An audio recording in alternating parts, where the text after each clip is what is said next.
సమర్పయామి. ఓం కర్పూరం సమర్పయామి. ఓం కర్పూరం సమర్పయామి. ఓం కర్పూరం సమర్పయామి. ఓం కర్పూరం సమర్పయామి.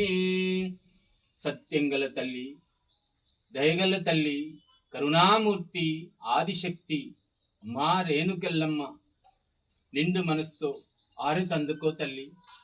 మీ పవిత్ర పాద సన్నిధిలో ఉన్న నీ బిడ్డల్ని మనసారా ఆశీర్వదించు.